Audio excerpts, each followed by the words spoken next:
She was somebody's mother. She was 84 years old. She had a pacemaker keeping her heart in rhythm, medication she took every single day just to stay alive, and limited mobility that meant she could not move fast, could not run, could not fight back the way a younger person might. Her children had just dropped her home from dinner. They watched her walk through her front door. They drove away. And somewhere in the dark hours that followed, on a quiet street in the hills outside Tucson, Arizona, someone was already waiting for them to leave. By 1:47 in the morning, the camera on her front porch had been removed from its mount. Not knocked loose. Removed. By 2:28 in the morning, the pacemaker keeping her heart beating had gone silent. And on that front porch, in the place where her children had watched her walk inside just hours before, there was blood. Her blood. In a pattern that one of the most respected forensic pathologists in American legal history would later describe as entirely consistent with a head or facial injury sustained during an abduction. Nancy Guthrie did not wander off. She was not confused. She was not lost. Something violent happened to that 84-year-old woman on her own front porch in the middle of the night, and the people who did it sent ransom notes to television stations that contained no way to reply, set deadlines they never followed through on, and never once, not a single time across weeks of national media attention and a family begging on camera, provided one photograph, one audio clip, one sentence in Nancy's own handwriting proving she was still alive. You were told this was a kidnapping. Law enforcement opened it as a kidnapping. Every major outlet in this country covered it as a kidnapping.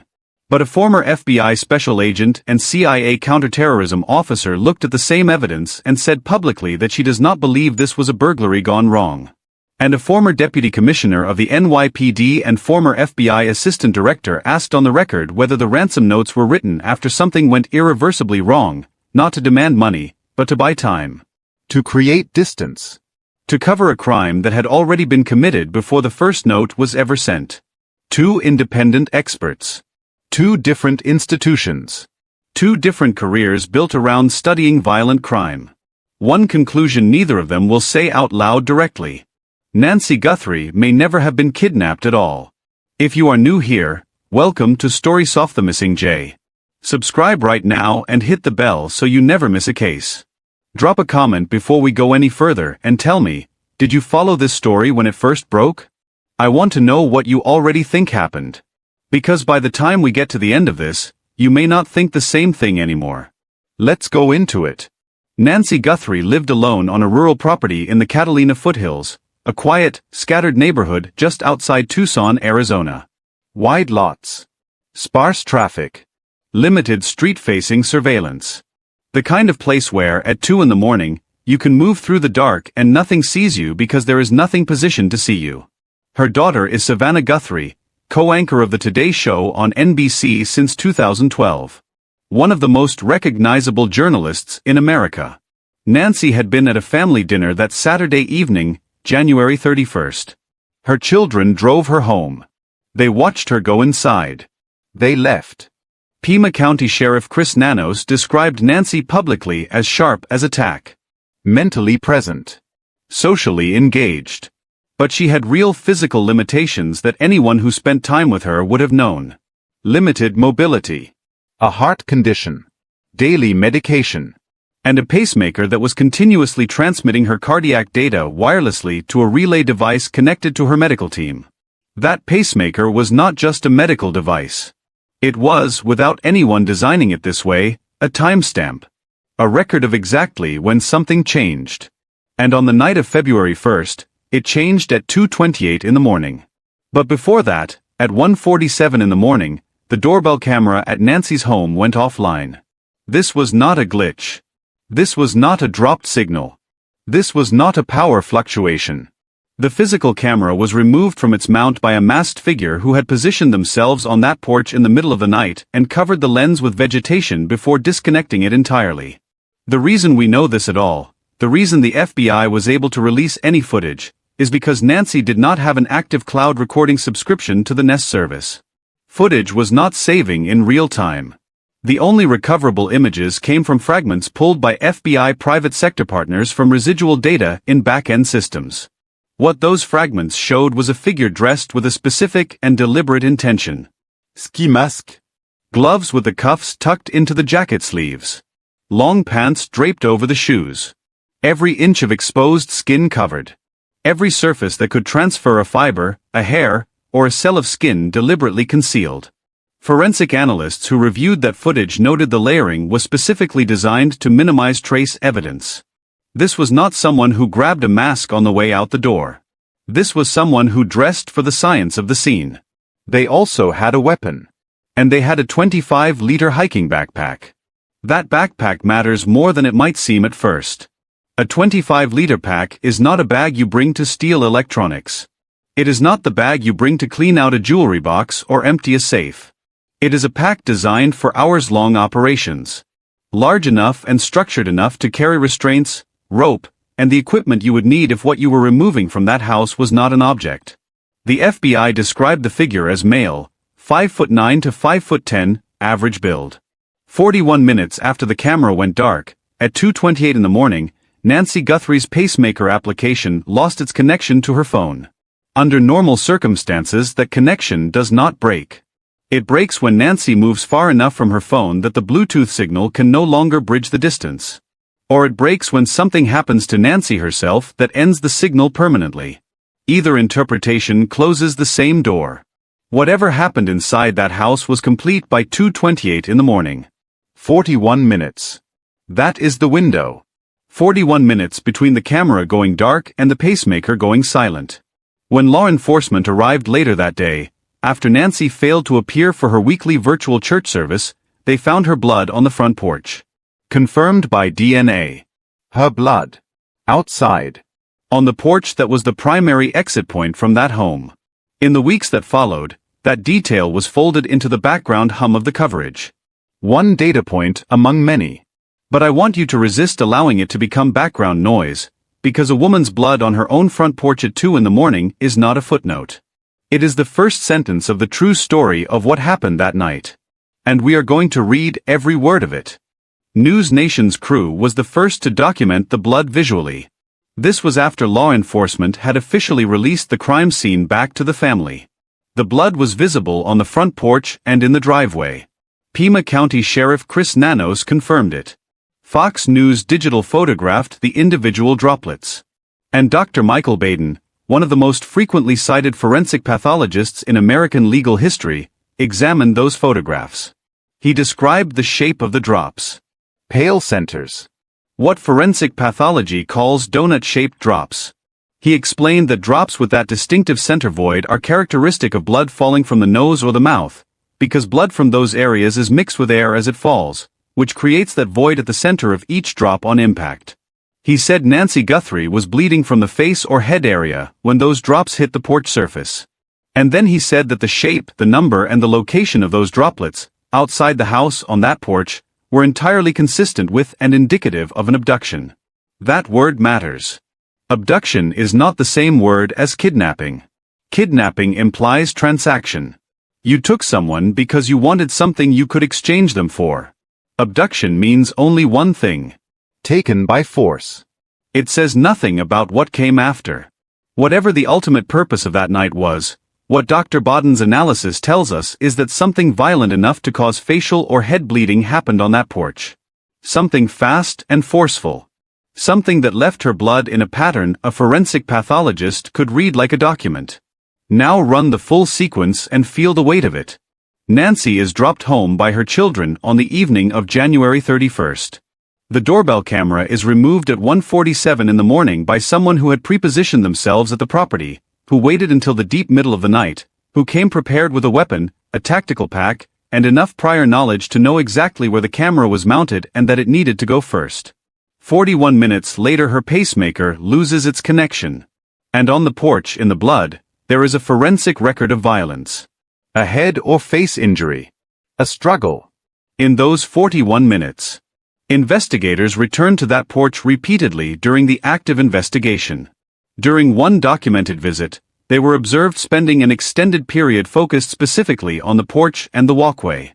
No surveillance footage anywhere in the surrounding neighborhood captured a vehicle associated with the crime departing the scene. Law enforcement canvassed residents within a 2-mile radius and asked them to submit any camera footage from January 1st through February 2nd. Not one clip consistent with the crime and a departing vehicle has ever been publicly identified. The only physical lead in that direction was a single glove found 2 miles from the house, visually consistent with the gloves seen in the doorbell footage, sent to a private laboratory in Florida for analysis. 2 miles on foot. In the dark. With an 84-year-old woman with limited mobility. That distance does not resolve neatly. And law enforcement, for all their public statements, never explained it. Then the ransom notes arrived. And this is where the case stops behaving like a kidnapping and starts behaving like something constructed to look like one. I want you to think about this honestly for a moment. If you had taken someone. If you had them somewhere alive. If you wanted money in exchange for their safe return. What would you do? You would contact the family. Privately. You would create a channel. A phone number. An email address. A drop location. A way for both sides to communicate, verify, and complete the transaction. That is the logic of a ransom.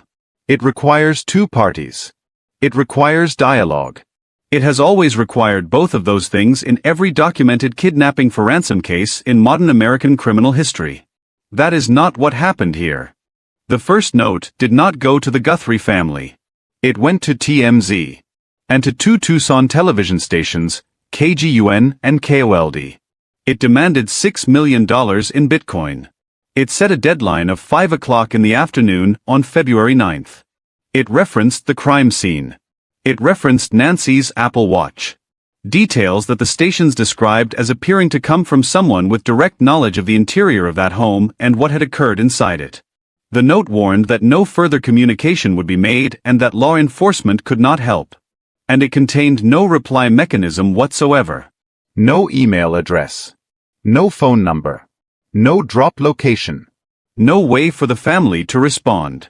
CNN's chief law enforcement and intelligence analyst, a former deputy commissioner of the NYPD, a former FBI assistant director, and a former senior official in United States National Intelligence, describe it on the record as a one-way conversation. A ransom note that cannot be replied to is not a negotiation. It is a performance. It is a document designed to create the appearance of a kidnapping without any of the mechanics that make a kidnapping work. The Guthrie family responded the only way they could. They turned social media into their negotiating table. Savannah, her brother Cameron, and her sister Annie posted video after video directly addressing whoever had taken Nancy. They humanized her. They begged. They asked for proof she was alive. In one video, Savannah stood alone in front of a camera and said, "We also know that she may be lost. She may already be gone." That sentence does not come from nowhere. That is a daughter who has been told in some form that the probability of recovery is not favorable. And she still stood there, in front of the whole country, and asked a kidnapper to communicate. Through every plea. Through every video. Through the announcement of a reward. Through weeks of sustained national attention on this case. Not once did whoever sent those notes provide a photograph of Nancy. Not an audio recording. Not a sentence in her handwriting.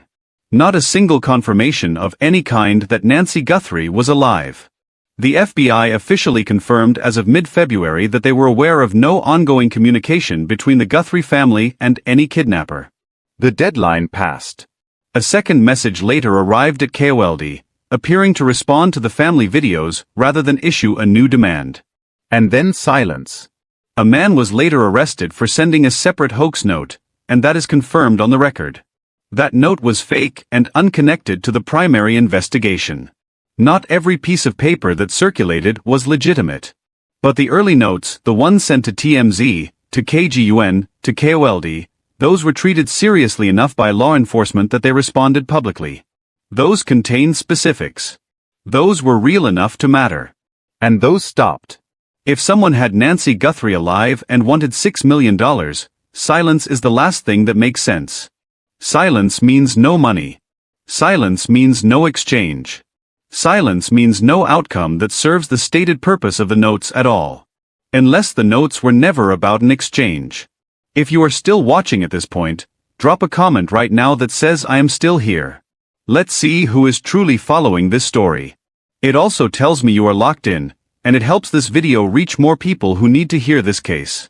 Like this video and share it. Now let's keep going. CNN's chief law enforcement analyst asked one question on the record that cuts through everything else. Could someone come up with a ransom note to disguise a home invasion where the victim may have been seriously injured, to salvage their crime? He was not being rhetorical. He was asking investigators. He was asking the public. He was asking everyone watching to sit with the possibility that the ransom notes were not the opening move of this crime. They were the cover story written after something went wrong. Something that could not be undone. A note sent to television stations instead of the family. With no reply mechanism.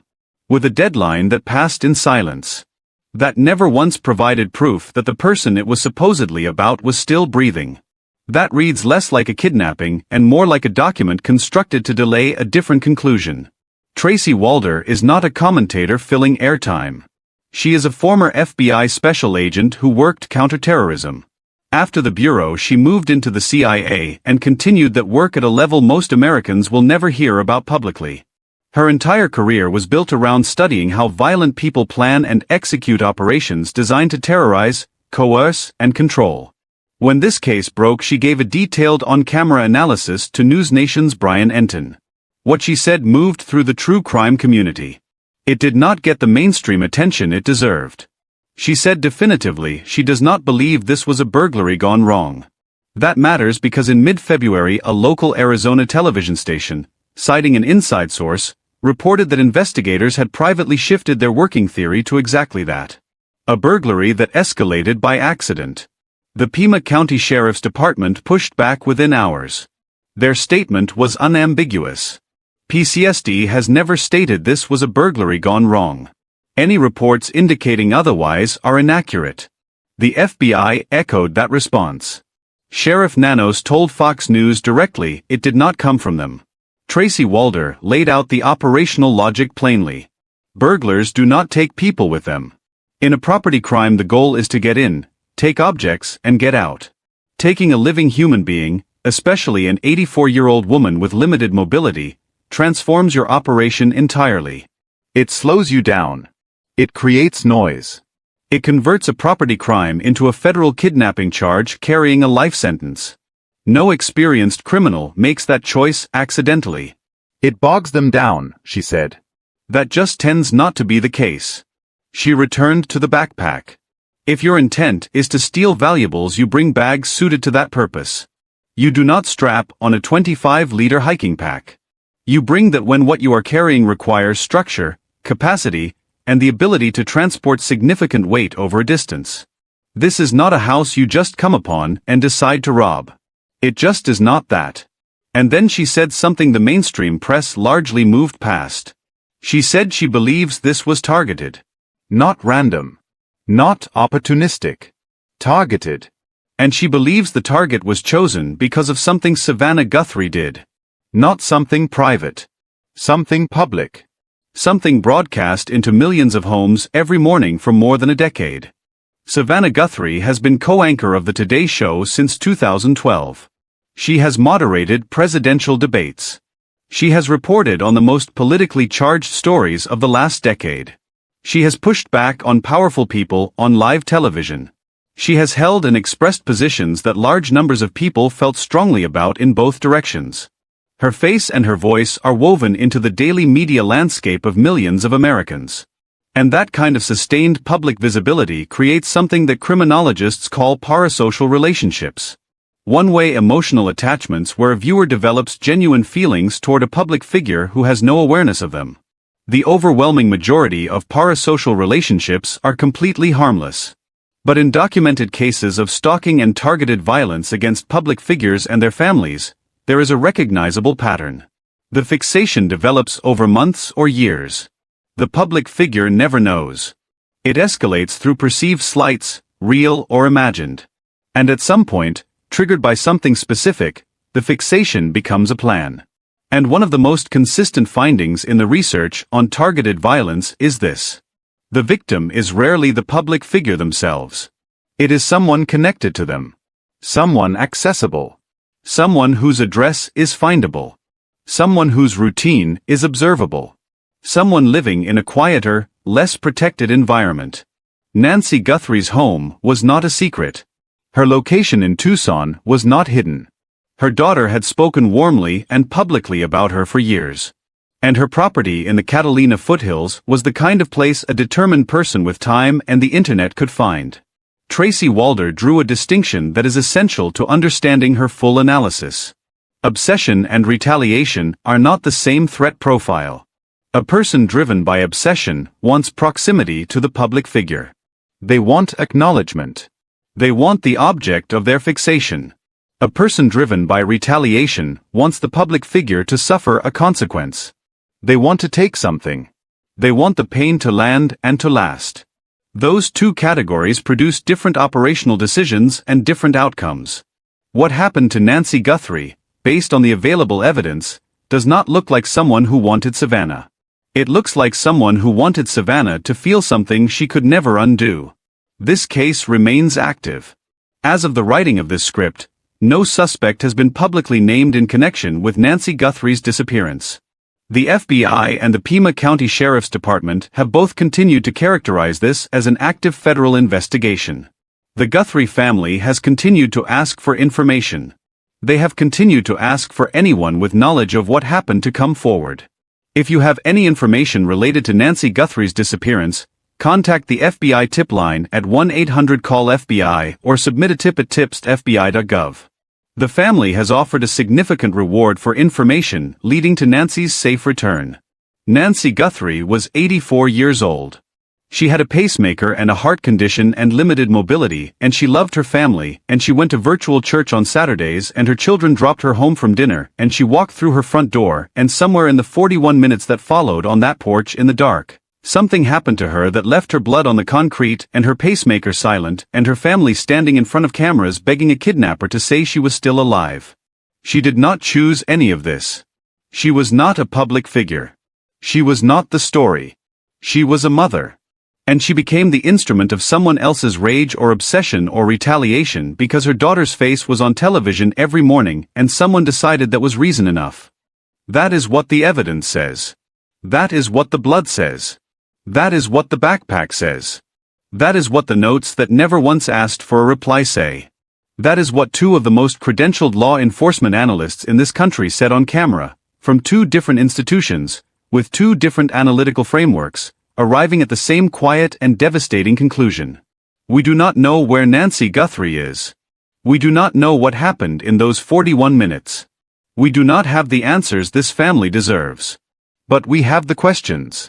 And the questions matter.